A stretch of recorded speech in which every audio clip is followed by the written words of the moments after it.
안녕하십니까. 신천식의 이슈 토론입니다. 5월은 유독 가정을 기리게 하는 달인 것 같습니다. 가족 구성원들이 기념할 만한 기념일이 5월에 몰려 있는데요. 5월 5일 어린이날, 5월 8일 어버이날, 21일은 또 부부의 날입니다. 가정의 소중함과 의미에 대해서 함께 이야기 나눠보도록 하겠습니다. 오늘 나오신 분 자기소개 원칙입니다. 말씀 좀 해주시죠. 저는 한국효운동단체 총연합회의 대표회장이고 명예효학 박사인 오원균입니다. 감사합니다. 네, 안녕하세요. 저는 양승춘입니다. 지금 전통 효에 관해서 연구를 하고 있고요. 지금 박사 공부를 하고 있습니다. 두 분 오원균 회장님과 양승춘 선생님 같은 경우 작년에도 신천식의 이슈 토론에 출연을 하셨던 걸로 네. 이렇게 기억이 되는데요. 항상 오원균 회장님 같으신 경우는 전통가치, 특히 효 운동에 대해서 국민적 역량을 모으기 위해서 열심히 활동하고 계신 걸로 알고 있는데요. 대전 지역이 효운동의 메카로서 부각하고 있는 그 이면에 오원균 회장님의 숨은 노력이 크다 뭐 이런 얘기가 많이 있는데요. 효운동도 지금 하고 계시죠? 숨은 노력이 크다는 데는 제가 좀 쑥스럽습니다. 제가 1991년도에 대한노인의 중앙회장으로부터 효자상을 탔습니다. 그때 우성공업대학 교수 시절인데 91년 5월 8일 날 효자상을 타고 나니까 전국에 효자 효부상 탄 사람들 모임이 있어요. 거기서 이제 나를 나오라고 해서 가봤더니 대학 교수는 나 혼자였어요. 그래서 거기서 그때부터 바로 들어가자부터 중앙에 이사를 해라, 이사장을 해라 한 게 24년이 지난 현재는 사단법인 한국효행 수상자 전국 3,500여 명 회원의 중앙회장을 하고 있습니다. 예, 알겠습니다. 이제 오원균 회장님은 언론 매체에도 많이 노출이 되셔서 여러분들이 얼굴을 알아보실 것 같은데요. 지금도 방금 전에 시작하기 전에 말씀하셨는데 효행상 수상자 모임에서 저희 프로그램을 지켜보고 계시다고 말씀을 해주셨습니다. 잘 봐주시고 코멘트도 부탁드리겠습니다. 신천식의 이슈 토론 이제 5월 가정의 달을 맞아서 가정의 의미와 그 소중함에 대해서 함께 고민해 보겠습니다. 현대인의 특징 뭐 이렇게 얘기를 하면 뭐 여러 가지를 들 수가 있습니다만 인간적이지 못하다, 인간성이 상실됐다, 너무 돈의 노예가 되고 있는 건 아니냐 뭐 이런저런 이야기들이 많이 나오고 있습니다만 그 현대를 살아가고 있는 우리 모두가 현대인이고 현대인이 안고 있는 그런 고민에서 결코 자유로울 수가 없는데 그 현대를 살아가는 우리들 현대인이 안고 있는 문제점 그게 무엇이 있을까 한번 현실을 설명을 해주신다면 우리 양 선생님이 먼저 말씀을 해주시겠어요? 글쎄요, 저희가 이게 현대를 지금 이렇게 살아가면서 보면 저도 이제까지 이렇게 살면서 몰랐던 게 나이 들어서 이렇게 보면 지금 젊은이들이 너무 그 물질 위주로 생활을 하고 있는 것 같아요. 그래서 저희들이 뭐 물질 만능주의, 배금주의 막 이래가지고 말들이 많은데 그러니까 나한테 필요한 것만 중요한 것이고 내가 편하면 되는 것이고 남을 배려할 줄 모르는 그런 사회로 이렇게 바뀌어가고 있는 게 참 아쉽습니다. 그래서 그런 것들을 이게 바뀌기 위해서 요즘에 이제 인성 하고 있잖아요. 그래서 인성보다는 우리가 이제 항상 실력이 먼저다. 교육받을 때 인성은 제쳐두고 내가 교육을 받아서 1등을 해야만 좋은 대학을 가고 좋은 대학을 해야만 성공을 할 수 있고 성공을 해야만 돈을 벌 수 있다라는 그런 그 사고 가치들이 참 문제인 것 같습니다. 요즘에 봐서는. 죄송하지만 네. 자녀분이 몇이나 있으세요? 네, 저는 딸만 둘 있습니다. 그 여우살이 했나요? 아직 못했습니다. 짝을 아직 못 낳았나요? 네. 그 자녀분들한테 지금 말씀하신 네. 돈이 전부가 아니다. 네. 실력도 물론 중요하지만 인성이다. 그것이 더 중요한 의미가 있다. 뭐 이런 교육을 시키셨어요? 저희는 이제 두 딸이 음악을 하고 있어요. 그래서 이제 남들이 볼 때는 그 돈하고 또 연결이 되잖아요. 음악을 시킨다 그러면. 근데 저희는 이제 저도 음악을 했기 때문에 그렇게 막 많은 돈을 투자해서 아이들을 가르치지는 못했어요. 그냥 실력으로 이제 있기 때문에 그 유학도 보내고 했지만 그 아이들이 제가 생각하는 그런 가치관을 이렇게 심어주려고 하면 세대 차이가 있다라는 것을 저도 느끼겠더라고요. 제가 얘기하는 거, 엄마 요즘의 세대가 어떤 세대인데 이런 식으로 반응이 오더라고요. 제가 이렇게 얘기를 하면. 그래서 이 세대 그 가치관이라는 게 정말 저희가 생각하는 거와 저 밑에 자녀들이 생각하는 그런 게 너무 차이가 많이 나서 참 교육시킨다는 게 참 힘들더라고요. 예. 이제 이야기 시작하자마자 세대 간 단절, 네. 또 문제점에 대해서 이제 이렇게 쏟아 부으시는 것 같은데, 그 현대인이 안고 있는 문제점 또 지금 얘기를 하시다가 또 나중에 이제 본인 얘기를 하다 보니까 또 이런저런 또 고민이 더 추가가 되고 있는데요. 오 회장님이 보시는 그 현대인의 특징, 특히 대한민국의 현실은 어떤지 말씀을 좀 해주시죠. 예, 병원에 가면 의사가 진단해 보면 어디가 아프다 딱 나옵니다. 근데 처방을 어떻게 하느냐가 이제 문제인데, 우리나라 인성교육이 필요하다, 효교육이 필요하다, 모르는 사람 거의 없어요. 그런데 막상 내 아들 딸한테는 야 인마 영어 수학 더 해야 돼, 학원 가 라는 부모가 많습니다. 그래서 제가 우리나라 현실이 어떤 상황이냐 요걸 내가 아주 하나 그려갖고 썼습니다. 대한민국의 현실은 인성보다는 실력 위주로 전 국민 정책을 썼습니다. 그 다음에 원칙보다는 관행이다. 관행. 요것이 우리나라 대한민국의 현실이다. 그래서 인성보다 실력을 중요시 했기 때문에 우리나라가 지금 경제적으로 기술력, 핸드폰 기술이니 인터넷 기술이니 자동차 기술 세계에서 1등입니다. 그러니까 그만큼 실력에 의해서 된 건 확실한데, 그것으로 인한 부작용이 인성교육이 안 돼서 지금 현재도 어느 분이 돌아가시면서 써놓은 유서에 수사를 하고 하는 것은 우리나라 관행으로 그냥 주는 것이다. 이렇게 되고 걸리면 걸리는 거고, 요것이 세월호 사건 종합적인 우리나라 부정부패의 대표적인 산실입니다. 그래서 앞으로는 원칙이 통하는 사회가 대한민국이 돼야 균형 발전이 됩니다. 그렇지 않으면 절대 안 됩니다. 이 관행이라는 해석을 제가 하고 있어요. 관행. 관행의 정의는 관 속으로 들어가는 것이다. 저는 이렇게 해석을 합니다.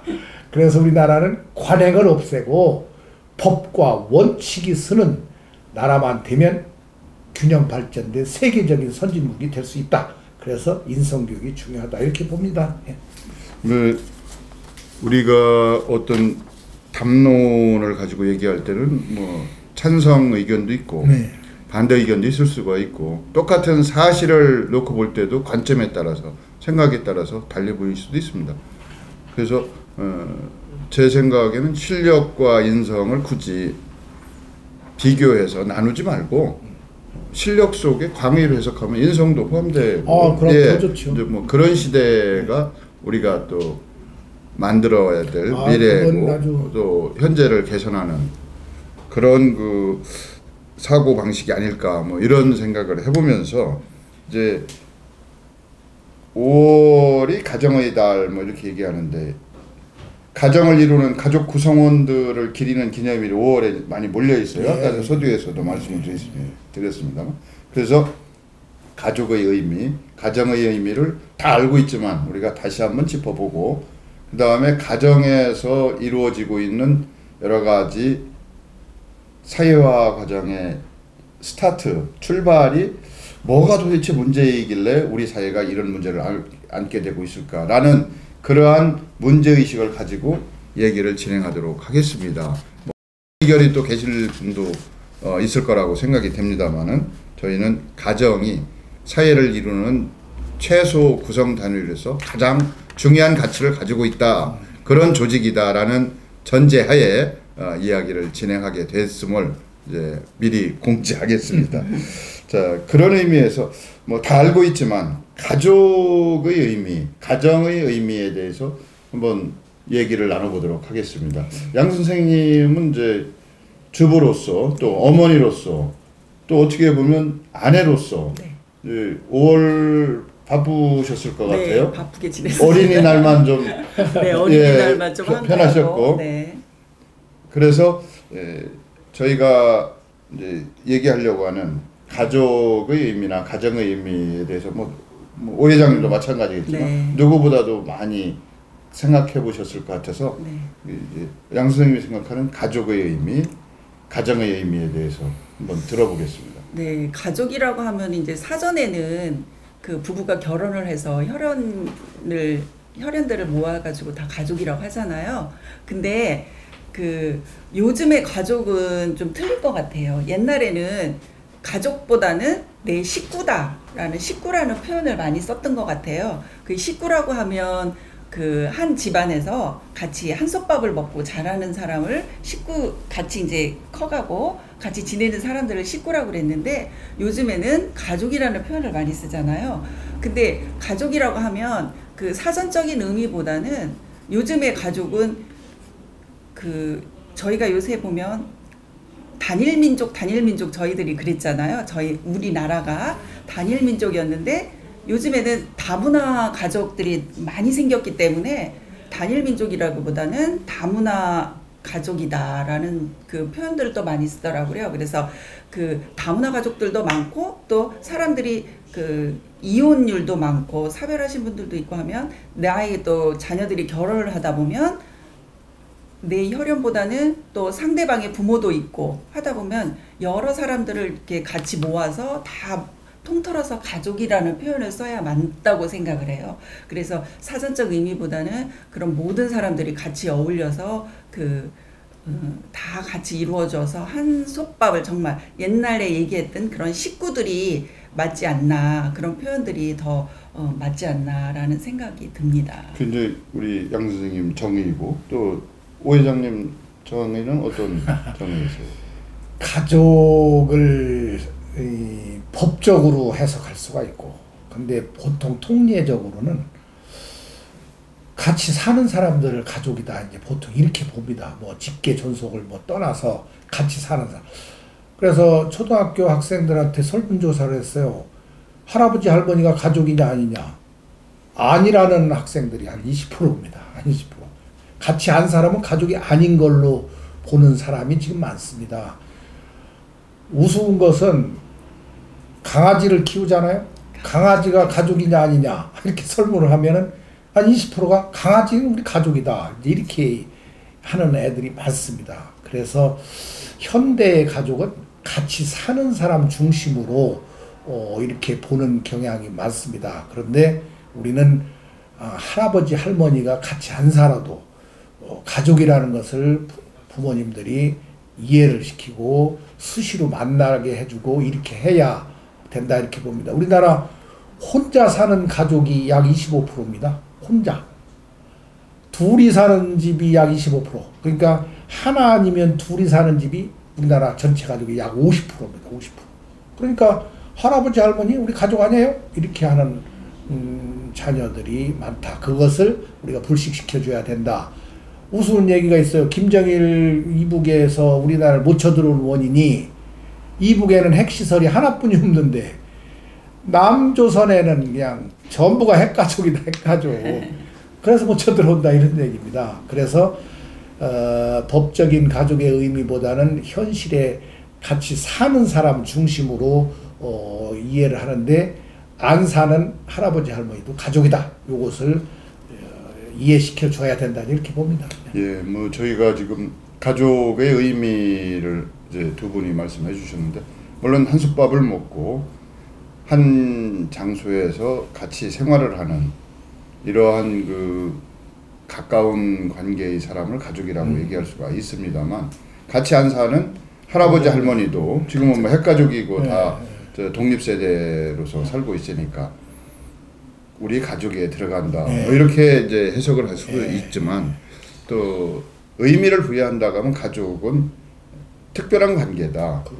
무한 배려와 무한 관용 그리고 무한 책임을 질 수 있으며 힘들고 어려운 일이 있을 때 품어 안아주고 새롭게 희망을 심어줄 수 있는 그런 구성원들의 관계가 가족이 아닌가. 또 그런 가족들이 머무는 장소가 가정이다. 뭐 이렇게 한번 정의를 내려보고요.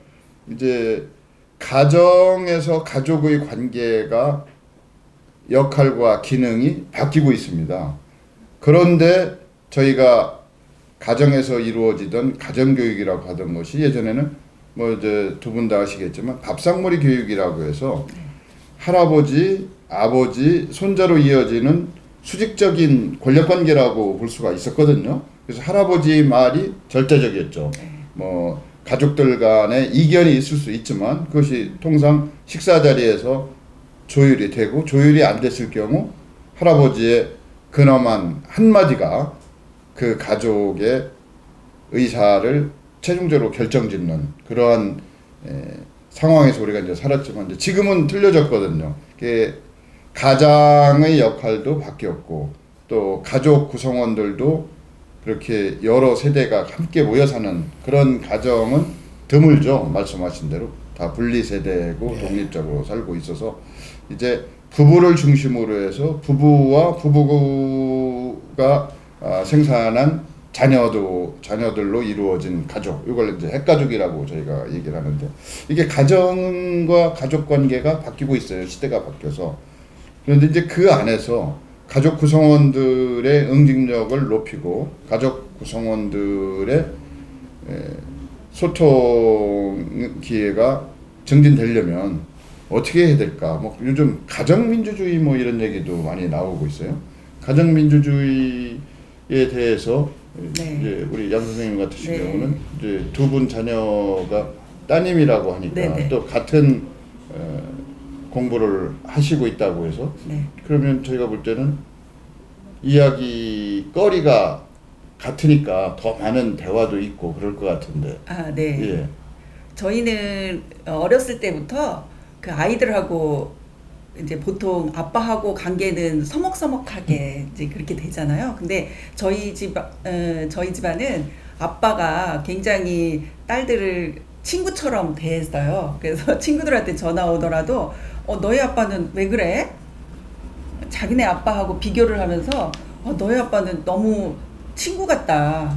그러니까 우리 아빠는 이런데 너네 아빠는 참 그러시네 하는 소리를 많이 듣고 이제 아이들이 커서 아빠에 대한 그런 어떻게 보면은 조금 버릇이 없다고 할 수도 있겠는데 현재 이렇게 보면 그 민주주의라는 게 서로 이렇게 존중하고 남을 배려하고 이런 거잖아요. 그래서 뭐 서로 이렇게 다 평등하게 지낸다고 하는 게 민주주의지만 그렇다고 그래서 한 가족에서 그 위계 질서가 또 무너지면 안 되잖아요. 그래서 요즘에 또 이렇게 젊은 엄마들이나 아빠들을 보면 식당 같은 데 이렇게 가게 보면 아이들이 이렇게 응석을 부리잖아요. 시끄럽게 떠들거나 울거나 이러면 그냥 내방쳐두는 경우가 많더라고요. 그런 게 민주주의가 아닌데 아이들을 그냥 응석하면 응석하는 대로 다 받아주고 그 자녀가 한둘이다 보니까 그 필요하다면 다 사주고 그래서 아니 너는 왜 이런 글을 제가 본 적 있어요. 아이가 막 떠들고 막 울고 짜증을 부리는데 그냥 아이를 달래기만 하고 혼내지를 않으니까 너는 왜 아이를 안 혼내느냐 옆에 있는 친구가 얘기를 했어요. 그랬더니 그 부모가 하는 말이 아이가 원하는 대로 해줘야만 얘가 정신적으로 안정이 돼가지고 나중에 성공을 할 수가 있다. 공부하기도 바쁜데 공부하는데 신경 쓰기도 바쁜데 다른 데다 신경 쓰면 안 된다. 이렇게 하기도 하고 또 친구가 부모님 친구가 와서 같이 얘기를 하고 있는데 엄마 물 좀 주세요. 그랬다는 거예요. 자식이 옆에서 그 친구가 있는데도 그런데도 엄마는 아무 소리도 안 하고 가서 물을 갖다 떠다 주더래요. 그런 것들을 보면 그런 게 민주주의가 아닌데 우리가 지금 잘못 생각하고 있지 않았나. 자기 책임은 하되 네. 일탈이나 방종은 민주주의 구성원으로서 적절치 않다. 특히 가정 구성원들끼리 가족들끼리 관계도 오 회장님은 손자도 있을 것 같은데요. 지금 얘기의 연장선상에서 이제 음식점을 저희가 간다든지 그러면 어린 아이들이 뛰어놀고 뭐 이제 자기 자리를 벗어나서 다른 손님 자리한테 또 가고 있는데 이제 그럴 때 좀 나무랄 수가 있어요. 왜냐하면 뜨거운 국물에 뭐 될 수도 있고 또 넘어지고 그러면 본인이 다칠 수도 있어서 얘 너 왜 이렇게 뛰어다니냐 좀 조용히 있어라 뭐 이렇게 하면 부모가 오히려 무조건 역성을 들고 싸우려고 하는 이런 사례 뭐 실제 싸우는 모습도 많이 목격을 했는데 네. 이런 것이 뭐 바람직한 모습은 아니라고 하지만 막상 자기가 부모가 되고 자기 손자가 그런 상황이 되면 기죽일 필요가 있느냐 해가지고 이제 무조건 역성을 들게 되는데 그 점은 어떠세요? 할아버지 입장에서. 이 과거에는 할아버지가 전권을 가졌어요. 경제적인 권한, 또 지식으로도 농경 시대니까 요때는 뭐 심는다, 요때는 뭐 심는다. 할아버지 말씀에 해야 농사를 짓고 살았어요. 손자들도 할아버지 말을 들어야 맞다 할아버지. 그 할아버지를 존경하게 됐는데 지금은 할아버지의 경제권도 지금 없어졌고 그 다음에 지식도 할아버지들이 지금 떨어집니다. 그 핸드폰이 있어가지고 인터넷이 있어서 그냥 정부가 그냥 할아버지한테 묻는 것보다 인터넷에 묻는 게 훨씬 빠르고 할아버지 고난이 옛날보다 떨어져서 가정에서 할아버지가 혼내서 하는 시대는 지났다 저는 이렇게 이제 봅니다. 과거에는 할아버지가 이리 와 이놈 종아리 맞아 혼나 하면은 벌벌 겨웠어요. 근데 지금은 제가 하는 칭찬 운동이 바로 그겁니다. 식당에서도 애들이 떠든다. 너 조금만 덜 떠들으면 더 이쁘겠는데? 요렇게 하는 거 하고 이놈 새끼야 너 조용해 하는 거 하고 애가 반응이랑 틀리다. 그래서 제가 지난주 일본을 가서 보니까 일본은 칭찬 운동이 전국에 확산이 돼가지고 모든 걸 꾸중할 것을 칭찬으로 바꿔주는 방법을 해요. 그러니까 애들이 학생이 저기서 담배를 피워. 너희놈 새끼 왜 담배를 피냐? 할아버지가 그랬어요. 그러니까 뭐요? 담배 사줬어요? 이러니까 할아버지가 화가 나서 혼내키니까 할아버지한테 돌을 던져가지고 할아버지가 죽었어요. 그것을 내가 칭찬 교육에 한다면 학생 참 얼굴을 보니까 훌륭한 사람이 되겠네. 그런데 그 담배만 안 피면 더 훌륭한 사람 되겠네. 이렇게 하면 걔가 고개를 숙이고 돌아갑니다. 그래서 지금은 모든 면에서 이 권력이 통하는 것보다는 하모니 시대, 수평 시대가 돼서 칭찬으로 돌려야 된다.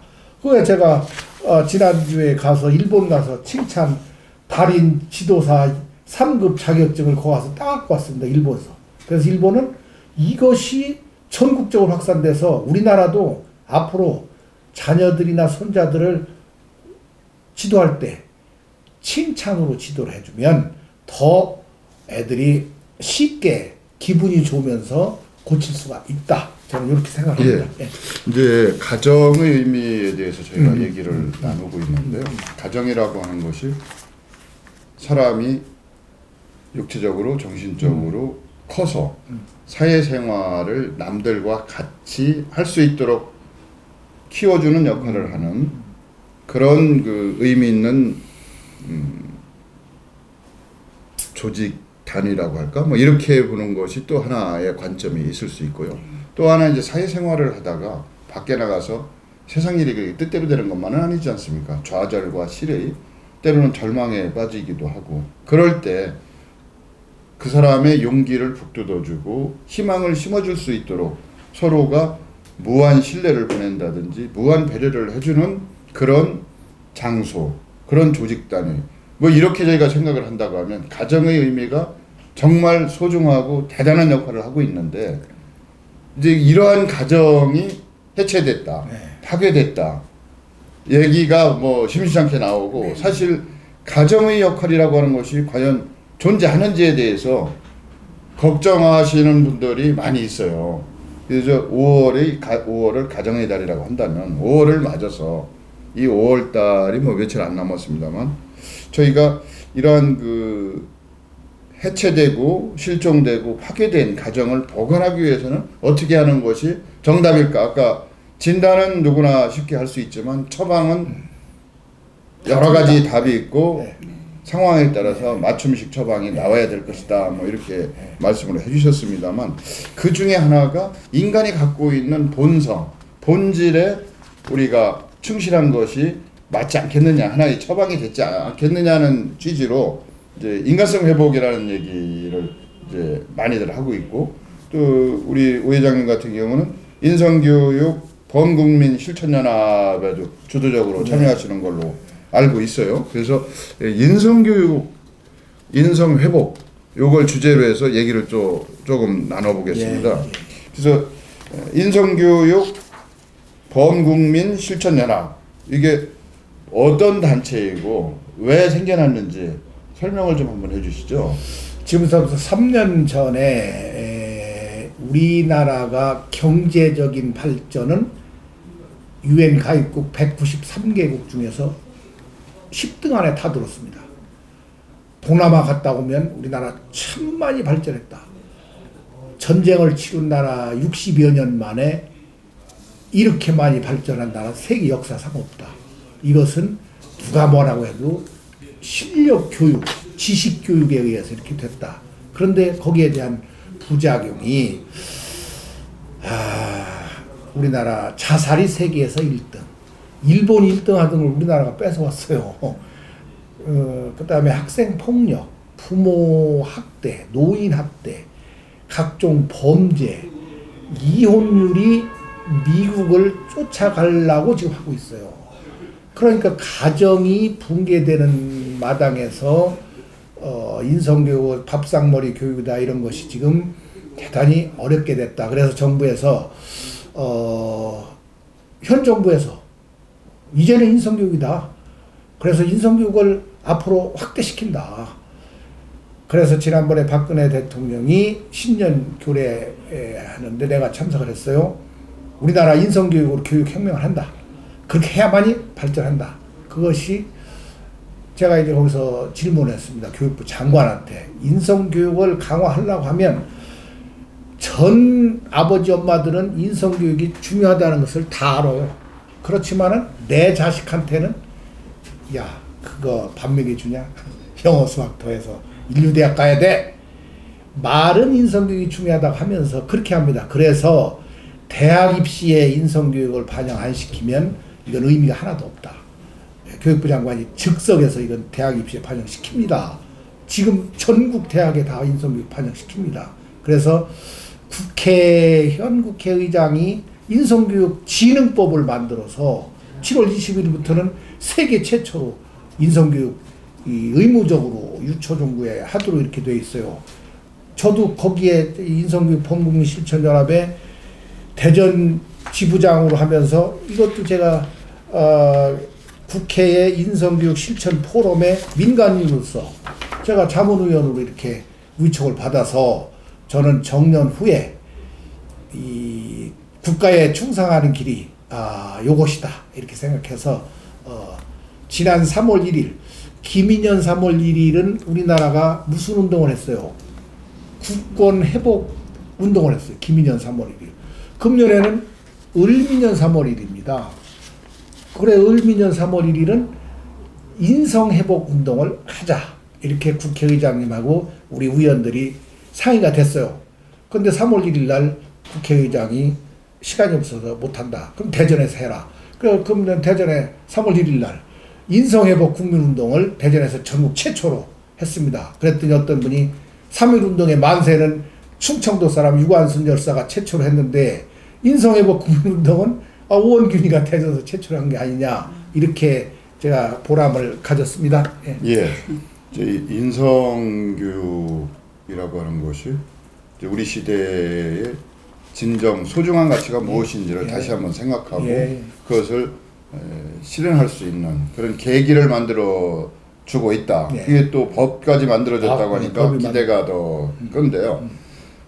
양 선생님, 이게 이제 저희가 이제 도덕 시간에, 윤리 시간에 학교 다니면서 뭔가 사람 됨됨이에 대해서 사람은 이렇게 살아야 된다. 뭘 좀 배웠던 것 같아요. 근데 젊은이들이 특히 요즘에는 이제 갈수록 젊은이들이 버릇이 없다. 뭐 격하게 표현하면 싸가지가 없다. 뭐 이렇게 얘기를 많이들 하고 있는데 그런 이유도 우리가 한번 생각을 해봐야 되겠습니다만은 이제 인성교육을 회복하고 이것을 범국민적인 운동으로 승화시키기 위한 이런 단체가 하나만 있어서는 안 될 테고 이제 국민들 생활 속에 일상 생활 속에 아마 들어와야 될 텐데 이제 가정에서도 그 인성교육이라고 하는 것은 물론 이제 양 선생님 같으신 경우는 같은 취미를 가진 그 자녀들이 있어서 더 많은 대화를 하신다고 하는데 그 자녀들한테 훈육이라고 할까 교육을 할 때 이제 부드럽게 대하면서도 이제 마지막 가장의 권위라고 할까 뭐 이런 것은 지킬 수 있는 그런 방법을 택했다. 아주 현명한 자녀 교육을 가지셨던 것 같은데 그게 자녀들이 잘 따라줍니까? 안 따를 때도 있었을 것 같은데 그럴 때는 어떻게 하셨어요? 글쎄요, 저희는 그 아들이 아니고 딸들만 키우지 그렇게 어려움은 없었어요. 아이들이 커가면서 그냥 그 식당 같은 데를 데려가나 어디를 가더라도 그냥 조용히 앉아서 식사를 하거나 이러지 그런 거를 못 봤어요. 근데 얼마 전에도 그 요즘에 왜 그 TV에 보면은 사람들이 화를 굉장히 많이 내잖아요. 요즘 사람들이. 그래서 운전할 적에도 그 새치기 하고 뭐 그 앞질러 간다고 그래가지고 화가 나가지고 서로 싸우기도 하고 또 사람을 죽이기도 하기까지 하는 그런 사건들이 많은데 그런 화들을 어떻게 방출을 할 줄을 몰라가지고 무조건 내 마음을 가라앉히지 못하고 화부터 내는 성향들이 많아진 것 같아요. 그래서 저희같이 이제 음악하는 사람들은 음악이 정서에 굉장히 영향을 많이 미친다라는 거는 모든 사람들이 알고 있는데 그런 면에서 볼 때 저희는 음악을 해서 그런지 그렇게 그 화를 참으려면 일단은 한 발짝 물러나고 그러다가 보면 그냥 음악을 막 크게 틀어요. 집에서도 음악을 크게 듣고 음악으로 이제 해소를 하는 방법을 많이 찾고 있는데요. 네. 알겠습니다. 그러면 이제 자녀 교육이라고 하는 것이 결정적인 시기 때 항상 왜 필요한지에 대해서 고민하고 얘기가 나오는 것 같아요. 네. 왜냐하면 아이들이 이제 상급학교 진학할 때 어떤 전공을 선택할 것이냐 이때 한번 또 부딪힐 수가 있고 애들은 학원 다니는 것보다는 또래 집단하고 놀기도 하고 취미생활을 하고 싶은데 그걸 할 수 없게 될 때 부모와 자녀 간의 어떤 소통 부재라든지 갈등 관계가 생기는 것 같고 이제 마지막으로는 배우자 선택을 할 때 자녀와 부모 간의 갈등이 있는 것 같아요. 대한민국 TV의 막 90%는 아마 혼인으로 인한 부모와 자식 간의 갈등 관계가 주제가 되는 것 같은데 이제 그런 그 전혀 부모가 생각할 때는 아닌 상대를 배우자로 선택했다. 그럴 경우에는 어떻게 처신을 하실 것 같으신지 한번. 글쎄 이제 저도 자녀가 결혼할 나이가 되니까 그런 생각을 많이 해보는데요. 일단은 그 자녀가 행복할 수 있는지 그 옛날 같지 않아서 요즘 수명이 길어졌잖아요. 그래서 결혼을 하더라도 부부관계가 내가 살았던 그런 시간보다는 더 많은 시간을 부부가 함께 살아야 되잖아요. 그 무리 없이 이혼이라는 가정을 거치지 않고 한 부부가 결혼을 하면 끝까지 가야 되는데 그러려면 그 사람의 인격을 먼저 봐야 되는데 젊었을 때는 그 사람의 사랑에 눈이 어두워가지고 그런 걸 못 본다고 하잖아요. 그래서 일단은 저 같으면은 일단 그 사람의 됨됨이를 먼저 보고 그 다음에 물론 경제적인 것도 물론 봐야 되겠죠. 그런 것도 보지만 그 사람의 일단 그 사람 됨됨이를 먼저 봐라. 그리고 저는 딸이기 때문에 남편을 존경할 수 있는 남자를 만났으면 좋겠다. 너가 그 남편을 존중하고 존경할 수 있는 사람이면은 평생 같이 해도 어려움이 없을 거다. 그래서 저는 그 남자를 고를 때는 존경할 수 있는지, 존경할 만한 그런 사람인지를 먼저 봐라, 이렇게 얘기를 아니, 해주고 근데 있어요. 중요한 말씀인데 네. 그런데도 불구하고 내 눈에 안 차는 배우자를 결혼하겠다고 우긴다면 이거 어떻게 하세요? 그 갈등이 좀 심각해지지 않을까요? 그렇죠. 그 심각해지겠죠. 딸 편을 들겠습니까? 그럴 때? 일단은 먼저 얘기를 해보고요. 이거는 이래서 이제 한번 그 딸이랑 같이 상의를 하고, 그래도 딸이 좋다 그러면 딸 편을 들을 수밖에 없을 것 같아요. 알겠습니다. 이게 뭐 민주주의라고 하는 것이 뭐 물론 앞에 이름을 붙여서 가정민주주의 뭐 이렇게 할 수가 있습니다만, 이게 여러 가지 상황을 종합적으로 고려해서 판단을 내릴 수밖에 없지만, 일단은 자기 주장이 강하다고 하면 그 원인을 살펴보고 뭐 충분히 수용할 만하다고 하면 내가 양보를 할 수도 있고, 이제 가치가 틀리니까 시대가 바뀐다는 것은 그 주된 가치가 바뀌고 있다는 얘기 아닙니까? 저희가 이제 앞으로 얘기하려고 하는 효충이라고 하는 것도 과거 시대의 전통적인 가치였었거든요. 그것이 이 시대에 와서 통용이 되려면 변형이 돼야 될 것이다. 본질은 그대로 두되 적용 방식은 바뀌어야 될 것이 아닌가, 뭐 이런 게 이제 저희가 얘기를 했는데, 요즘 이제 이혼도 심하거든요. 이혼율이 뭐 3쌍 중에 하나다, 4쌍 중에 하나다, 뭐 이렇게 얘기를 하고 있고, 또 다혼, 뭐 이혼했다가 다시 재혼하고, 이런 것도 하나의 그 아까 말씀대로 수명이 길어지다 보니까 뭐 무료해서 그렇게 하지는 않겠습니다만은 새로운 사람을 만날 기회도 많고, 또 여성의 경제적 활동이 많아지다 보니까 과거처럼 경제적으로 종속된 관계에서 이혼을 꿈도 못 꾸다가 이제 이혼을 시도할 수도 있거든요. 이제 앞으로는 제가 뭐 미리 이런 말씀을 두 분한테는 여쭤보기 죄송하지만, 이혼도 자녀가 강하게 원한다고 하면 따라줘야 되지 않을까. 그것이 부모와 자식 간의 소통을 이루고 좋은 관계를 유지하는 비결 중에 하나가 되지 않을까, 뭐 이런 생각도 하는 분들이 많이 계세요. 그래서 저희가 이제 현재라고 하는 것이 물론 과거가 누적된 측면도 있습니다만은, 미래에 대비하기 위해서는 과거로부터 받은 것을 그대로 답습해서 전달하는 것이 아니라 바꿔서 그렇죠. 상황에 맞춰서 다음으로 넘겨주는 것이 그게 맞는 것이 아닐까, 뭐 이런 생각을 하면서 이제 저희가 이제 전통 가치에 대해서 이제 그동안 뭔가 좀 이건 묵은 거고 따분한 거고 우리가 버려야 할 것으로만 생각하고 있었는데, 효가 이 시대에서 왜 다시 재조명을 받아야 되는지 우리 효 전도사님이 한 말씀 좀 해주시죠. 이 효하면은 우선 고리타분하다. 그 아무나 하는 게 아니다. 어렵다. 요것이 선입관입니다. 그것이 대표적인 게 이제 과거의 효는 부모님이 영양분이 떨어졌다면 손가락을 잘라서 피를 갖다 먹여 드리는 요런 효를 했어요. 그게 이제 단지의 효요. 고기를 꼭 드려야 되는데 과거에는 옛날엔 고기가 없어요. 허벅지살을 자기 손으로 이걸 비는 겁니다. 한 근쯤 비는 겁니다. 그걸 삶아 드려. 요게 이제 할고의 효. 그 다음에 돌아가시면 산소에 가서 3년을 살아야 된다. 이게 심효살이의 효. 이렇게 심청이 같이 죽어줘야 된다.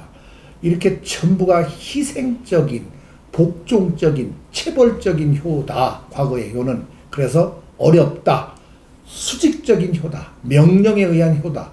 이것이 우리 선입관이 돼 있어서 효 전파가 안 됩니다. 그래서 제가 주장한 게 이명박 대통령이 2번이나 초청해서 쉬운 효를 좀 개발해 보시오 해서 한 것이 현대효는 칭찬이다. 이렇게 해서 제가 한 게 바로 요겁니다. 양파 실험을 해서 양파에 칭찬하면 싹이 나고 꾸중하면 싹이 안 납니다. 우리 효지도사가 한 2천여 명 나갔는데 이 실험을 다 했습니다.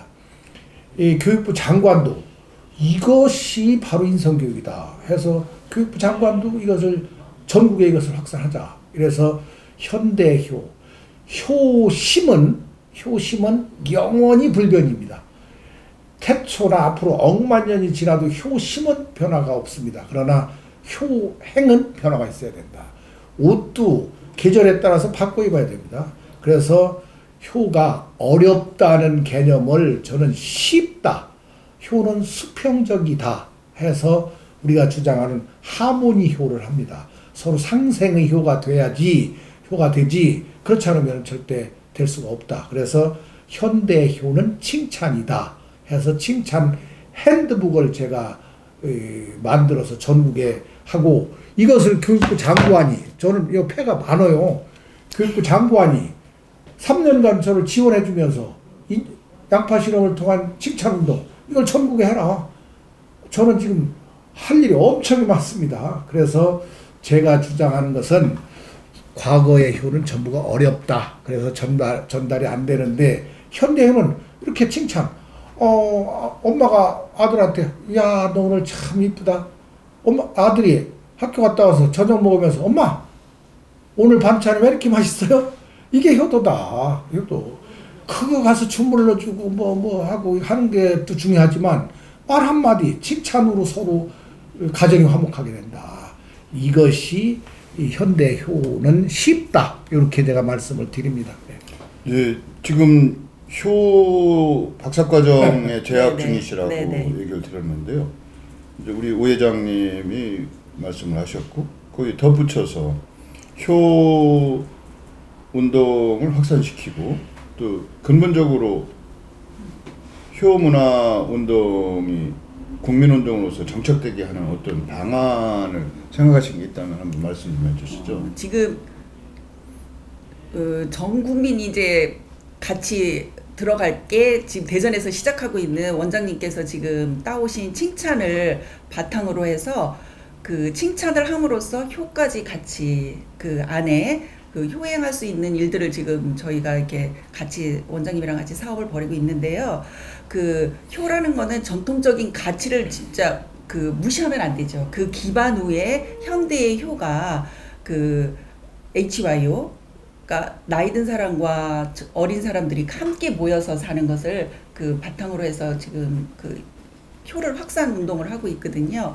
그러려면 그 효는 따로따로 그 한 이루는 게 아니라 전 사람들이 모두 다 같이 함께 하는 것이다. 저는 그렇게 생각을 해서 그게 바로 이제 하모니인데 함께 화합하고 공존하고 살아가는 그 조화롭게 살아가는 것을 하모니라고 하잖아요. 그래서 하모니를 오케스트라에 비유하면은 딱 맞는 것 같아요.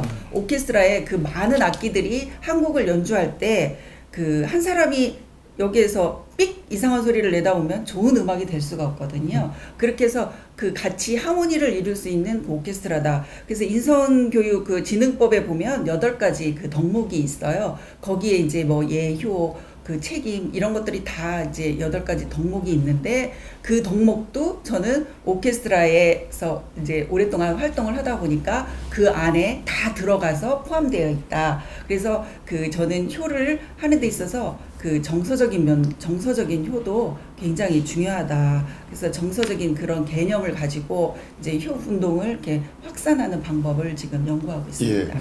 근데 이제 지금 말씀하신 부분도 물론 당연히 중요하겠지만 효라고 하는 것이 우리 모두가 예를 들면 뿌리 없이 나무가 자랄 수가 없고 어미 없이 자식이 태어날 수 없다는 건 뭐 당연한 이치 아닙니까? 그런 모두가 국민 모두가 아니면 인류 모두가 공감할 수 있는 명분과 당위성을 저희가 논리적으로 체계화시키고 그런 명분과 당위성이 세계인들 모두에게 국민 모두에게 받아들여질 때 전폭적인 지지와 동의를 얻고 나서 그 방법을 어떻게 채택할 것인지 뭐 이런 고민이 있어야 더 네. 확실하지 않을까 이제 생각을 하게 되는데요. 그래서 이제 제 생각에는 예. 이 효도 브랜드화를 시켜야 된다고 이제 예. 아까도 원장님께서 이렇게 여기 하기 방송하기 전에도 말씀하셨지만 그 모든 것들이 다 브랜드가 되면 그 사람의 가치가 올라가잖아요. 그 사람도 마찬가지고 모든 물건도 마찬가지고 그래서 이 효도 브랜드화를 시켜서 세계화로 끌고 가야 된다고 이제 생각합니다. 예, 알겠습니다. 이제 대전이 물론 이제 대한민국에도 여러 가지 그 지역적인 캐릭터가 있습니다. 지금 뭐 도시 브랜드 뭐 이렇게 말씀을 하시고 그러는데 이제 저희가 그동안 효라고 하면 대전 아닌 다른 지역, 뭐 안동 같은 경우 대한민국 정신문화의 수도 뭐 이런 식의 그 주장을 했듯이 이제 뭔가 그 전통적으로 선비들이 많이 모여 살고 있는 곳이 바로 효운동의 본산이 될 것이다. 뭐 이런 생각을 하게 됐었는데 대전은 또 새로운 그 효문화 운동의 중심지로 자리매김을 하고 있단 말입니다. 제가 그 말씀 듣기로는 전국 최초로 효문화진흥원 이제 개원이 얼마 안 남았죠? 내년 7월경 예, 지금 이제 공사하고 있습니다. 하드웨어 그 건물을 짓고 있는 걸로 알고 있는데 이제 여러 가지 이제 콘텐츠나 이런 거에 대해서는 또 여러분들이 참여한 논의도 있어야 될 테지만 그 효문화진흥원의 역할과 사명이 효문화 운동과 밀접한 관계가 있을 것 같아요. 이제 평소에 생각하고 계신 그 효문화진흥원 이러이러한 일을 해야 될 것이다. 한번 이 자리에서 말씀 좀 해주시죠. 지금 저 사회자님 말씀대로 효문화진흥원은 전국 최초가 아니라 세계 최초입니다. 세계.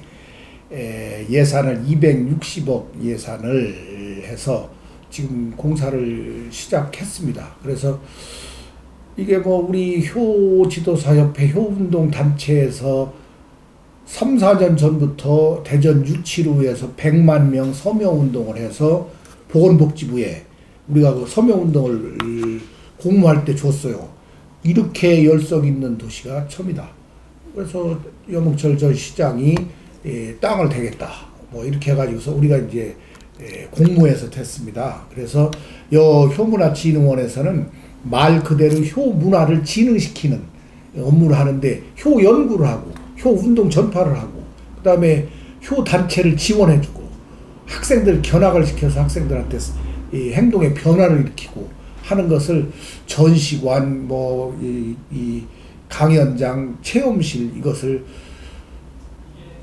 3층으로 대단히 크게 지금 짓습니다. 그래서 이것이 대전에 유치하게 된 것은 뿌리공원이라는 게 있고 하드웨어적인 게 그다음에 족보박물관도 대한민국 전체 대전뿐이 없습니다. 뿌리공원도 대전뿐이 없습니다. 그래서 대전을 효문화 도시다 하는데 효문화진흥원이 완공이 되면 더 확실하게 되지 않나 저는 이렇게 봅니다. 그래서 K-팝이 세계에서 1등입니다. 우리가 하는 이 효가 아까 말씀한 하모니 효가 이겁니다. HYO 효 이것을 제가 K자를 붙여서 K효 K효는 K-팝이다 이렇게 내가 이제 하는데 이 바로 하모니라는 뜻이 서로 상생발전이다. HYO의 Y는 영이고 올드는 어른이고 젊은이와 어른이 조화를 이루는 게 현대효다. 이것을 브랜드화해서 세계적으로 영어로 김치는 김치입니다. 태권도는 영어로 태권도. 효는 효로 하자. 미국에서도. 예. 요것을 우리가 브랜드를 하는 겁니다. 예, 알겠습니다. 좀 시간이 다 된 것 같아서 하실 말씀이 참 많으실 것 같아요. 전통같이 요 얘기만 나오면.